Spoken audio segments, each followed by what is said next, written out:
This particular one here might ruffle some feathers, but you know, we're about truth seeking.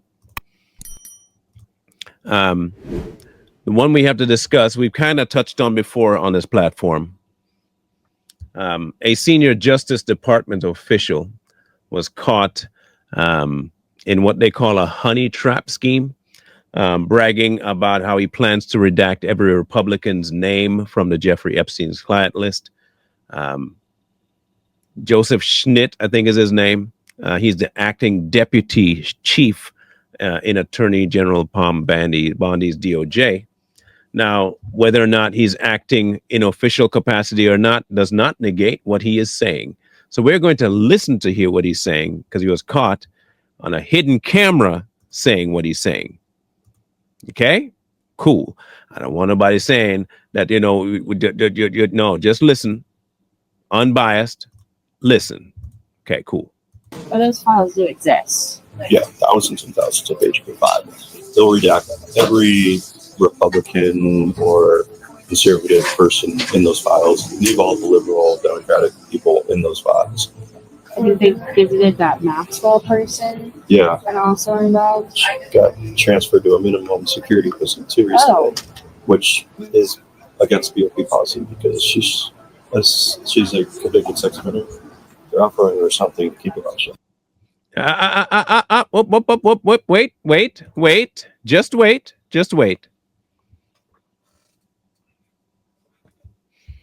Now I sent something off, and I'm gonna tell you what I sent off. Listen, if they say what he is, listen to me carefully. He is the acting deputy chief. If that's what they say he is, how do you not know what they offered her? I'm going to play that back part again. Let's go to right here. Which is against BOP policy because she's a convicted sex offender. They're offering her something to keep her mouth shut. They're offering her something to keep her mouth shut?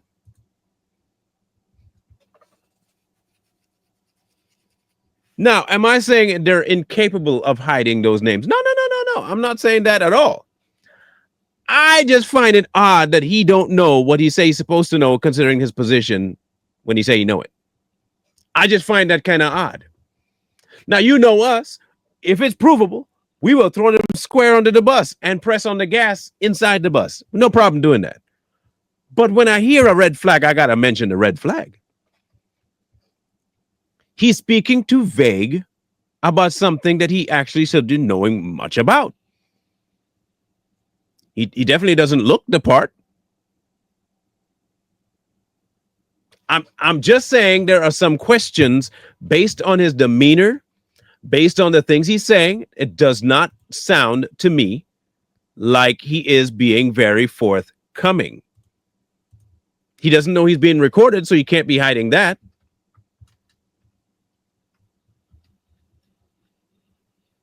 You get what I'm saying? There's something off. Just a little.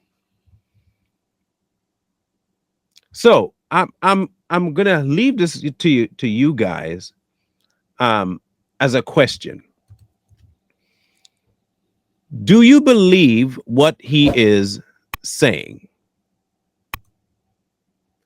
Do you believe that he is informed enough to say what he's saying about it? Do you think that what he's saying is true about him and what the idea is to conceal certain names? Do you think that this is something that is actually being in place at the behest, knowledge of the current administration and president? Do you think there is a cover-up to try and keep certain names off of the list, including and maybe perhaps the current president or bigger members of the GOP? Now, remember, we are not either party here. We are about the truth and reality. So I don't want nobody to come and say, how you going to call yourself a Republican? Never did. How you going to call yourself a conservative? I'm for truth. That's all I'm about.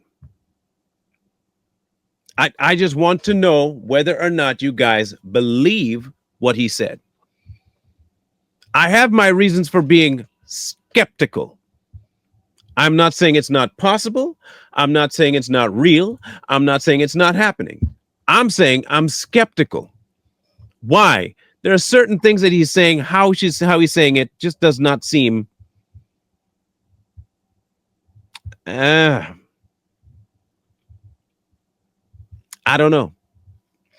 But this is what he said after the fact.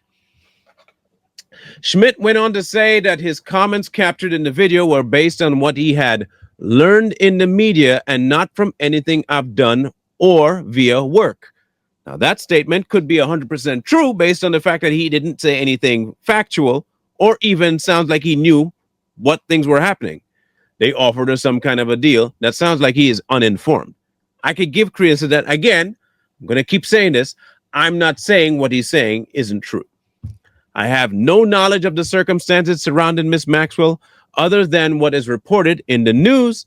I have also never divulged anything about what I do at work. I recall that she asked if I had any knowledge about Maxwell, and I specifically said I only know what's been reported in the media. That's what he said. Schmidt is seen saying that he would redact every Republican and conservative name in those files. So whether this is true or not, it is very problematic. How is it problematic? It's problematic on this level. If this is true, we are looking at the never, ever, ever ending saga of abuse by both women and children at the hands of these people. You will never get the truth about Epstein. You'll never hear anything in reality about it, regardless of which administration goes in. That's number one. Number two, if it is not true that what he was saying was indeed taken out of context, then we have the other side of the equation where people are actually trying to start false things and false information to create narratives and then create infighting and wars. Either way, destruction is still on the table. The third option is this. He doesn't know what he's talking about, but he has some information based on the fact that he has a job there, and he's speculating on it, and there are people that can take both sides, and now you have a conflict, and you'll never get a resolution because nobody really is getting to the bottom of anything.